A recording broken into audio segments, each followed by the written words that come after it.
Assalamualaikum warahmatullahi wabarakatuh. Hari ini kita akan membahas tips cara menghitung trigonometri dengan mudah dan menyenangkan.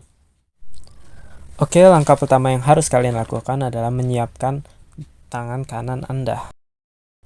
Lalu kalian harus pahami nih letak.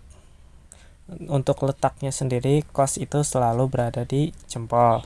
Dan sin itu dimulai dari kelingking. Jadi untuk lebih mudah menghafalnya adalah cos itu kan tengahnya itu O ya, bulat ya. Nah, di mana jari jempol itu kan agak besar ya, sama kayak O gitu kan. Sedangkan sin itu kan I lebih lambangin kayak kurus gitu. Jadi jari kelingking itu bisa melambangkan sin. Jadi itu agar mudah diingat aja sih. Nah, yang tadi saya bilang sinus itu kan dimulai dari jari kelingking, yang mana dia bernilai dari 0 dulu, lalu lanjut ke jari berikutnya 1, jari tengah 2, dan seterusnya hingga nanti jari jempolnya bernilai 4. Sedangkan kalau cos itu dia kebalikannya, dia dimulai dari jari jempol, sehingga dia dimulai dari jari jempol dan diakhiri jari kelingking, yang mana jari kelingkingnya bernilai 4. Oke, untuk perbandingannya bisa kita lihat antara cos dan sin ya, saling terbalik gitu. Nah, untuk sudut sendiri dia dimulai dari jari kelingking sama kayak sin. Jadi ingat aja, untuk sudut dimulai dari jari kelingking sama kayak sinus. Ya, untuk sudut istimewanya ada 0 derajat, 30 derajat, 45 derajat, 60 derajat, dan 90 derajat. Oke, untuk rumusnya itu sendiri cukup sederhana, yaitu setengah akar X. X-nya itu apa? X-nya itu yang angka-angka dari 0, 1, 2, 3, 4.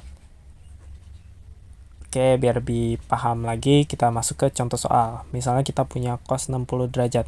Bagaimana cara kita menentukannya?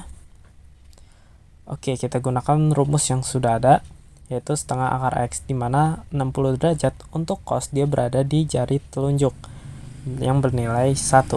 Oleh sebab itu, X itu kita bisa ganti dengan angka 1. Nah, bisa kita lihat sendiri seperti ini. Setengah akar X sama dengan setengah akar 1. Yang mana akar 1 itu bernilai 1, sehingga nilainya adalah setengah. Jadi kita dapat kesimpulan bahwa cos 60 derajat adalah setengah. Lalu bagaimana untuk tan 30 derajat? Jadi untuk khusus untuk tan kita bisa menggunakan rumus trigonometri, yaitu tan itu kan itu sama dengan kayak sin dibagi cos ya. Jadi kita bisa gunakan itu, yang mana untuk sin 30 derajat itu berada di posisi jari sebelah kelingking. Yang mana untuk nilai sin dia bernilai 1, sehingga setengah akar 1 itu kan sama dengan setengah. Untuk cos itu sendiri dia bernilai 3 ya di jarinya. Jadi setengah akar 3. Kalau kita bagi coret-coret, jadi hasilnya 1 per akar 3.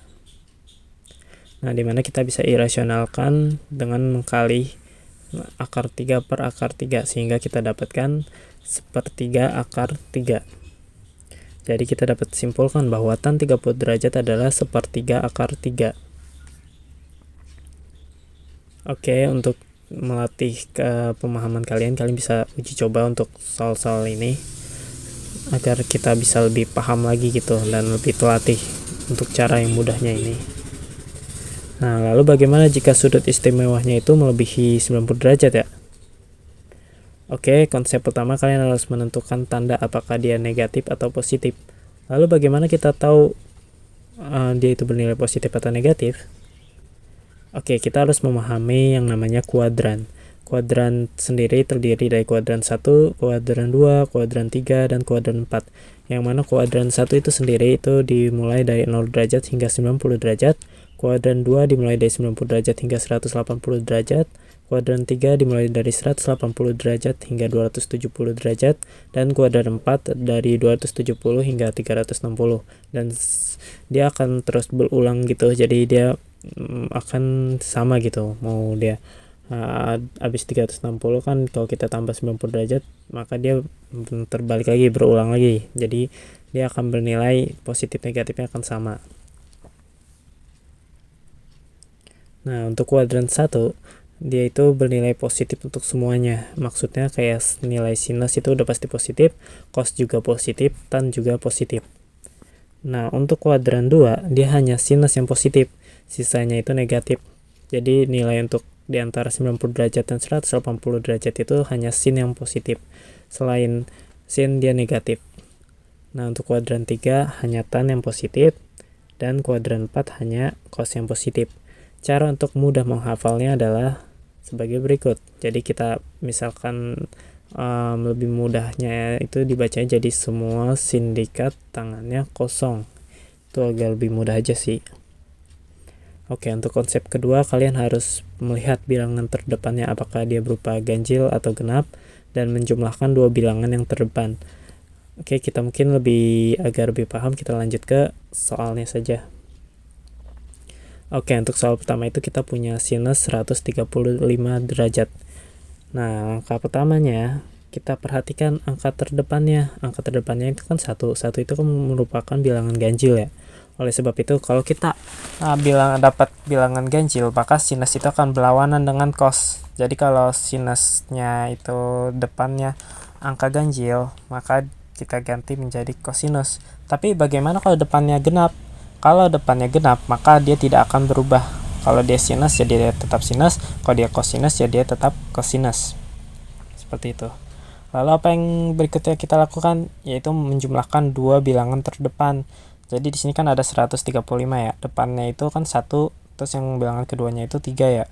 Jadi 1 tambah 3 adalah 4. Jadi kita bisa memisalkan sin 135 ini menjadi cos 45 derajat. Nah, cos 45 derajat bisa kita hitung dengan cara yang sama kayak sebelumnya yang di awal menggunakan 5 jari itu, yaitu hasilnya adalah setengah akar 2. Lalu bagaimana kita mengukur dia apakah dia positif atau negatif?